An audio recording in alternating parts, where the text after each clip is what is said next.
Hello, hello, yet again. Back we are with another journal entry. Today is day 8 of progress, and today is rest day. Yesterday was double cardio day. I went 8.5 miles in the morning on a recumbent bike, 8 miles in the evening, so 16.5 miles. I think like 450 calories burned on the bike alone.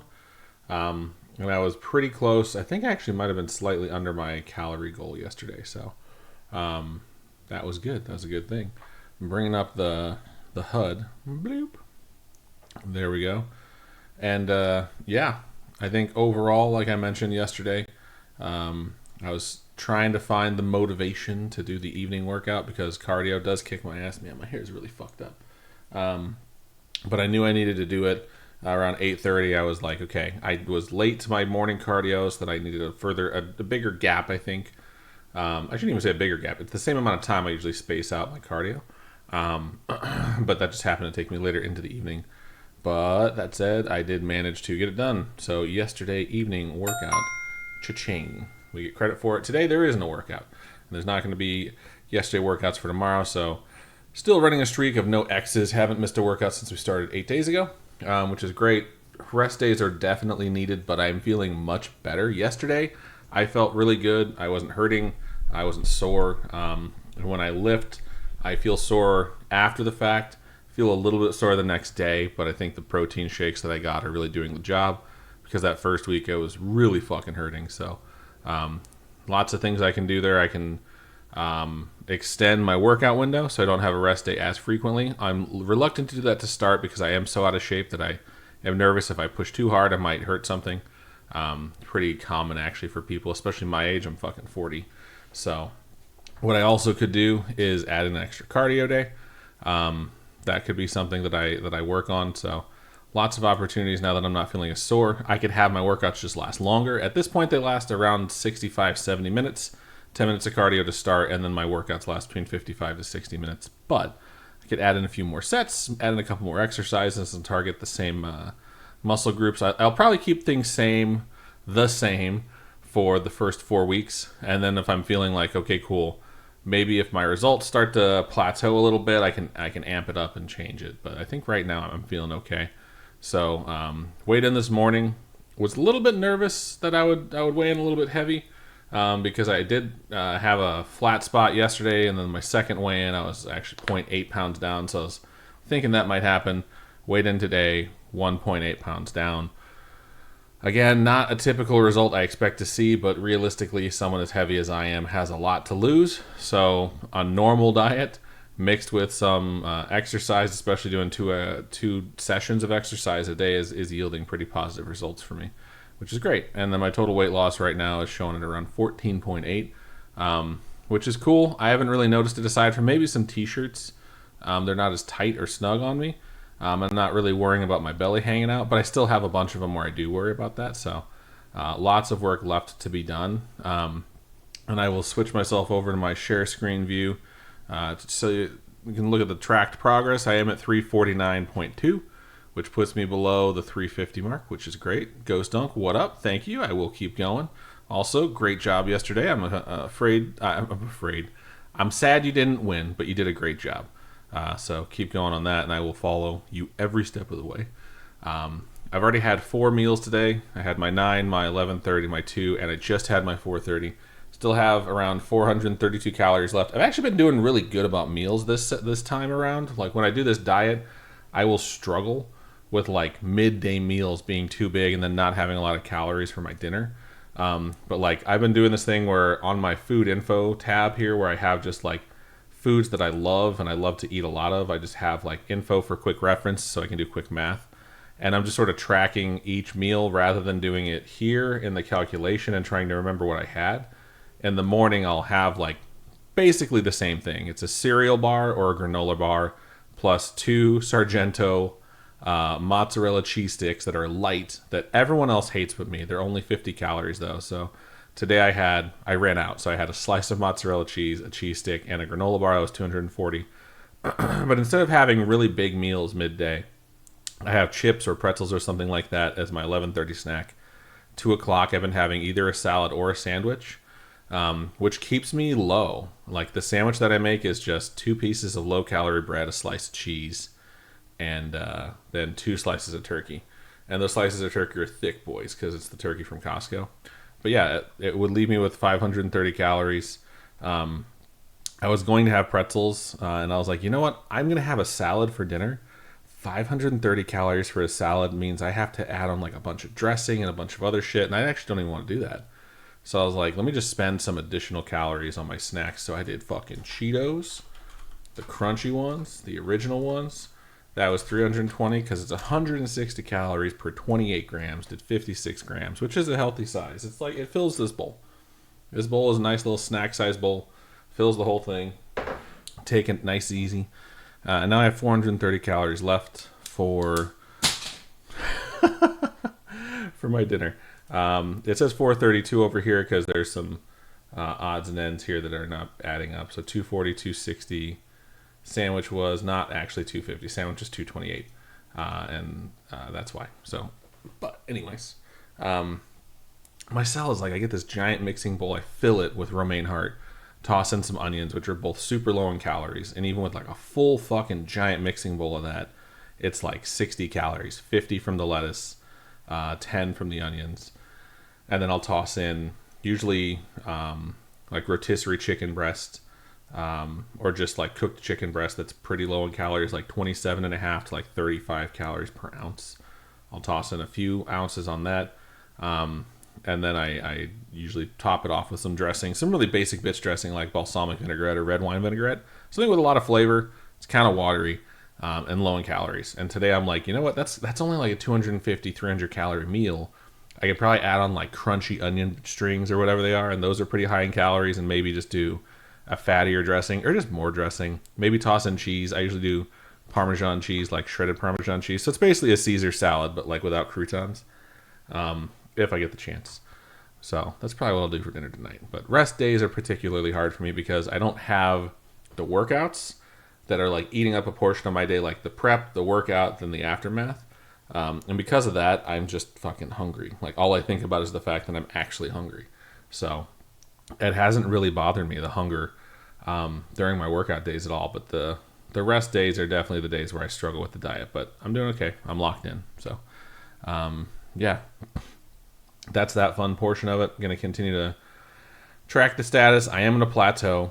I know I'm going to plateau. It's just something that happens naturally. When that does, switch up the workouts, switch up the reps, switch up the meals. And then I'm going to start. I have goals set for when I hit certain markers, switching up the workouts specifically and frequency, things like that. But yeah, for now, things are going really well. And yeah, it's kind of funny because I know there's a lot of folks out there who take Ozempic and other weight loss drugs, which are typically honestly prescribed originally not just for weight loss but for diabetes, for the A1C. My dad takes it. My dad's actually kind of skinny, but he developed diabetes later in his life, so he takes it. He stopped taking it because it makes him feel so sick, and I realized that feeling is what prevents people from eating. And I fucking love eating. Like, I'm always going to love eating no matter what I do. Like, even if I get back into amazing shape, my workouts will then just balance my eating. So hearing from a lot of folks online who are taking it, like, I've never really had an interest in doing it because I feel like my discipline and my self-control is enough to get back in the habit. And I've obviously let myself go. And I'm like, that's something for folks who need additional help, not just what I need. Because I know what I need to do. So that's why I'm trying to really lock in on it. I mean, realistically, best case scenario is someone accuses me of using Ozempic when I'm not. And I can just let them know, like, I'm not. And then I have these things to showcase, like, hey, I've documented the things that I do for my diet, documented what I'm eating, documented my exercise schedule.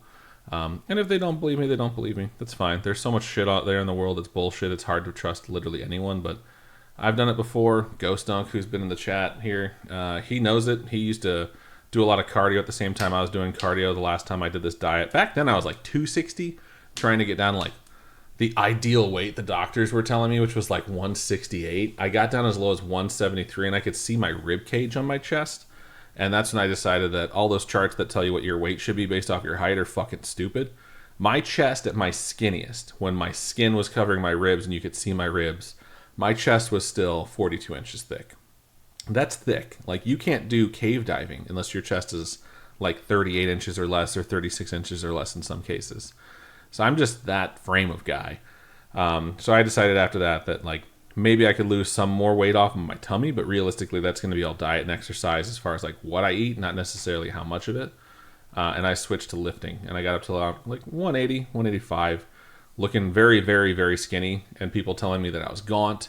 And back in the day when I was healthy and like still above weight, according to my doctor, but like really strong, looking good, like veins bulging out of my biceps, like the healthiest I've ever looked, people used to be like, so you're starving yourself? And it's like, no, dude, I fucking eat 5 times a day. I just eat healthier shit now. Like, I can fucking eat 4 cucumbers, and it's less than 4 chicken McNuggets in calories, you know? And it's not that I can't do it. It's just that sometimes I just choose not to. And I've chosen not to for too long now. And now I'm choosing to go back the other direction. So hopefully I can get to a point where I'm accused of stuff like that.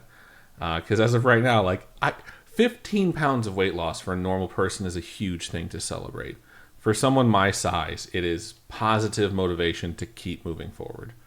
And realistically, though, if I were to see someone that I saw 8 days ago, they would not notice a difference at all. And it's because it's very not visible. It's just not.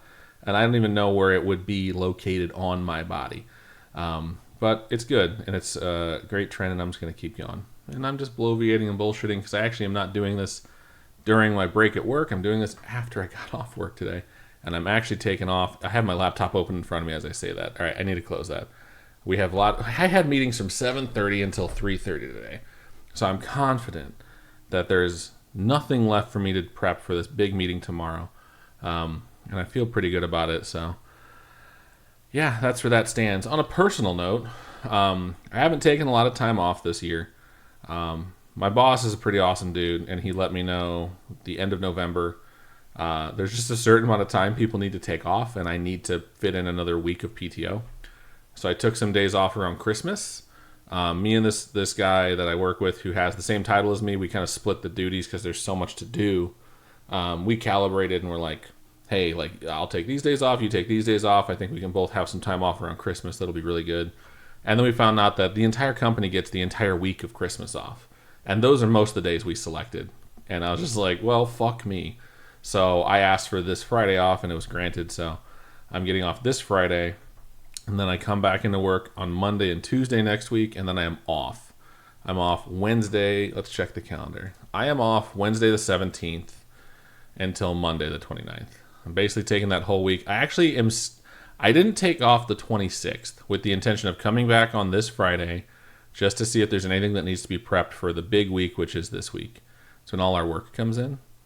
And I was just like, well, I'll come in this day. It'll probably be really quiet. A lot of people take Boxing Day off anyways. And now I apparently am supposed to get that day off. I'm still going to come in and just be at my desk and check on stuff. But realistically, 17 to 29, I have those days off. 29 is my first day back, I should say.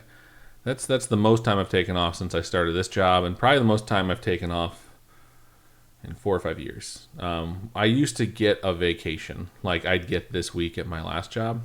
And maybe a couple of extra days, so maybe I'm full of shit on that. I also took a vacation when I first started. We went 3 weeks to Europe, so I am totally full of shit. It's the most time I've taken off in the last year and a half. So, and this year I think I only took time off for surgery recovery, which I wound up not having a surgery. I wound up having a hospitalization instead that I needed to recover from. And it was a heart palpitation, not a heart attack, heart palpitation. And yeah, then a bunch of deaths in my family. So that was fun stuff. But yeah, this is where we're at. So let's move on. Let's stop bloviating and bullshitting. Let's do Wordle. 85-day streak, starting with Clout as usual. If you haven't done Wordle, jump off the stream. Unless you're looking to get the word nothing. Swing and a miss for the second day in a row on Clout. That means no T, no C, no L, no O, no U. That's shocking. Raise. All right, so we got the I, we got the E. The S is not in the third spot, or excuse me, in the fourth spot. So, lots to work with here. It's not just about the letters you get, but the letters you eliminate. Now I know there's no A, O, U, T, R, L, C. So I'm guessing there's going to be an S, H, I. Shine. Nope. But now I know it's snipe. and it's not Snipe. This is one of the ones where I could get fucked over here. I don't think I will. Snide. There we go. So got it quickly, but got it in 5 because there was a lot of variations of the word that it was. But again, we keep going. Streak is 86. Max streak that we've been to is 148. Trying to get to 365. And as you can see, I usually get it in 4 based off this method. Lots of 3s, lots of 5s, lots of 6s, which is like skin of my teeth shit. But I've done 31 of them in 2, which is usually like clout basically brings me 4 or 5 letters. Raise used to be my first word. And then it was the word. So I got it in 1. The other 2 are complete bullshit. That was me seeing Robin putting it in and stealing it and being like, oh my God, I got it in 1. She hates me for that. All right, I need to make a list. And I actually have some time today. So I don't think I'm going to make a list that's super fucking quick. So let's just go into see all categories and see what we got. I'm also thinking about grabbing a couple pieces of software that suggest clips so I can start doing like this on my Instagram. I might make an Instagram specifically called like Adam Diets because he's a fat piece of shit or something along those lines. Maybe not just self-deprecating, but just something in general where I can document what we do here, what I do here, there. And who knows, man, maybe I have goals. Like if I hit 100 pounds lost, I want to buy an Averon rower. Rowers work out so many of your muscle groups at once. Like I think that would be something I can alternate from the cardio. I also want to start running again. I really want to start doing 5Ks. There's a lot of awesome 5Ks near me, and they have amazing looking medals. And I used to be able to do 5K in about 24 minutes. Like I used to measure myself, and then obviously I got out of shape. But that's something I would really like to do. It's hard on my shins. It's hard on my knees. My back tends to cramp up if I get a side stitch, which I will get a side stitch when I'm training for it. So I would like to lose weight, and I'm basically in the mindset that if I get down to 260, I'm going to start running around my neighborhood and try and do it at a pace that I've done it before. So I've done Dragon Ball, Dungeons and Dragons. Fantasy football is a weird one. Let's just see what it looks like. And these are 2024 shit. Underdog 2025 QB rankings, and there's 32 of them. I've done football already this week, I think. So I'm going to move on. Formula 1 could be fun. I haven't done Formula 1. And man, Robin is the definitive source of knowledge on this. So she might not be okay with my rankings. But I'm all about causing controversies. Formula 1 2025 liveries. Okay, it's not in the special liveries. It's just like their standard ones. So not going to do that. Let's just do drivers. I mean, I got to put Lando at S tier. He just won the world championship. Max, I think, is the greatest driver of this generation. Maybe surpassing Lewis, especially with some of the recent races. And the fact that he would have won this championship had Kimi Antonelli not given up a position to Lando on like the last lap, the last turn of the second to last race, things would have been very different. But credit to Lando. He was behind. He came back. He had a DNF this season, which is not easy to do, and still win the championship with 0 points when your 2 opponents didn't have a DNF. Oscar Piastri. These 3 guys seriously are just straight up championship material. They are fucking awesome. Liam Lawson in this picture has a Red Bull suit on. He was demoted very quickly down to Visa Cash App RB, buy one, get one free. And I don't personally think he's a very good driver. I think he's overly aggressive, and he gets penalties a lot. He causes accidents, and I think he's dangerous, so I'm going to put him in D. That said, Isaac Hadjar, who started out at Visa Cash App RB to start the season, he crashed his first race, was very emotional, didn't take his helmet off, was consoled by Lewis's dad. And Lewis's dad and Lewis are both amazing people, especially outside of the track. And then he basically told him, like, it's going to be okay. And then he had an amazing rookie season, so much that he's been promoted to the second seat in Red Bull. I think he's the best rookie on the grid. I think there is some other rookies who are also very, very good. I'll go B tier. I'm very nervous for him to go to Red Bull because that second car is almost impossible to drive, as we've seen time and time again. Kevin Magnussen had a really good year, especially from a kick Sauber. So I'm going to put him at B. Bortoleto did not have a good year at all. But he did okay considering he's in a kick Sauber. Ollie Behrman, same deal at Haas, did fairly well. Esteban Ocon, I don't like Esteban Ocon, but I don't think he had a bad year at all. I do think that Ollie Behrman is probably a better driver than him already. Yuki went from Visa Cash App RB to Red Bull, had a couple of races where he did well, and then immediately stopped scoring points. almost all the points that Red Bull's team accrued, they came from Max. I think it's like 97%. And Yuki is not going to have a seat for 2025, so he's no longer going to be an F1 driver for the 2026 season. They could always come back. That shit happens all the time. But Yuki did not do well this season. I do put him at C because I do think he's a better driver than Liam Lawson, which isn't saying much. Charles Leclerc is A tier. I think Charles Leclerc is the definition of A tier. He is a great driver in a okay car. And I think if he had a better car, he would be top 3. I don't know if he would be championship driver like level, but he's like right fucking there. Lewis Hamilton is S tier. He's one of the greatest drivers of all time, if not the greatest driver of all time, but this season he was not. I can't put him further down than B because he was not very good this season, but realistically, he's still fucking Lewis Hamilton, and I feel like if he wasn't driving for Ferrari, he actually would have done pretty well. Carlos Sainz, I am so fucking... I'm going to do it. Carlos Sainz is S tier. Everywhere Carlos Sainz goes, that team gets better. He is an amazing driver. He understands how to speak to engineers to make cars better, and the fact that he had 3 podiums, 2 regular races, 1 sprint race this season, in a fucking Williams in his first year there is insanely impressive. I think he is the most underrated driver of this millennia, mainly because it's only 25 years old. But he's fantastic. I would love to see him win a driver's championship. That would be fucking awesome if he won it with Williams too. Alex Albon is also severely underrated. I list him at A. He is the reason why Williams has started to have a resurgence and was able to go out there and actually compete and recruit Carlos, because he made it clear that there is a chance driving at Williams. Again, I don't think Williams is a very competitive car, but the fact that he drives so well is what made it seem that way.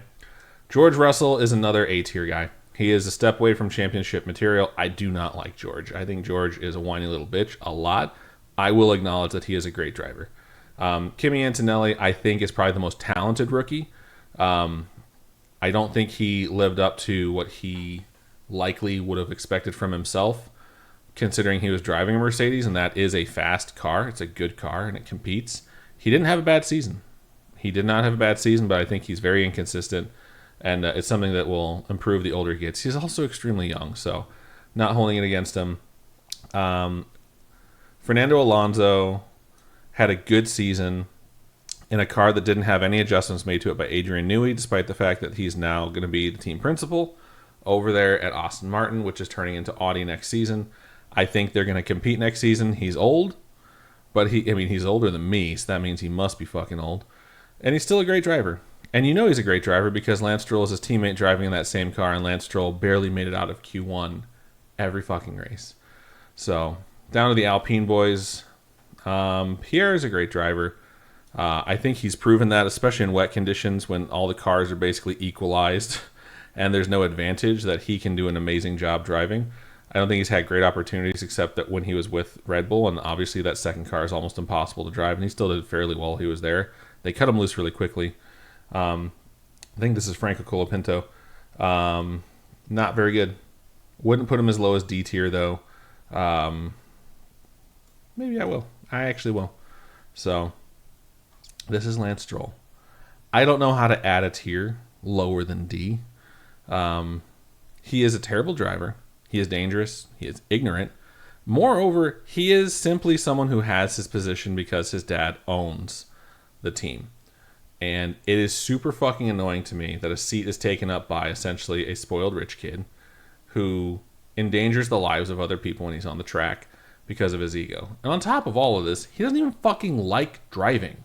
Like, someone asked him, I think, what his favorite car was to drive, and he literally replied, I haven't driven in years except on the track. Because his daddy's a billionaire, and he has a driver. His driver drives him everywhere. So if I'm ranking F1 drivers of 2025, I'm not even putting him on here unless I can make an F or shit tier, and it's too much of my time to do it. So I'm just going to leave him right there. That is my list. Deal with it, people. F1 2025 driver list. Save. I'm going to share this one with Robin, see what she thinks. Yeah. I'm not going to wrap up right now. Oh my God, it's already 5:20. Holy shit.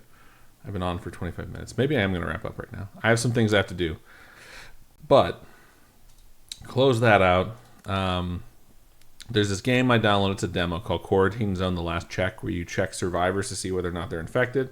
You just inspect them and then decide quarantine and check them a day later, see if symptoms develop, liquefy them, which means they just get murdered, or you can put them with the rest of the survivors to be transferred out. It's okay. It's a demo. It's obviously not going to be a game that costs $60 when it comes out. It's probably going to cost like 5 or 10. But it's fun. It'll be fun to stream, and I'll probably do that on a different day where I don't have things that I want to get done before Robin gets home, and she'll probably get home at 6:30. So I think that's going to be it for me today. Thank you for anyone who watched. Otherwise, I'm going to keep going with this video diary thing that I'm doing here to track my progress. And yeah, I got to say I'm going to switch back to this just one more time so I can see it. 14.8 pounds is nothing to turn your nose up at. That's 15 pounds less now than I was when I weighed myself Sunday night 2 weeks ago, when I was just like, if I keep going like this, I don't know how long I'm going to live. And so I'm going to try and fix that. But yeah, so far so good. So thanks everyone. I'll be back tomorrow.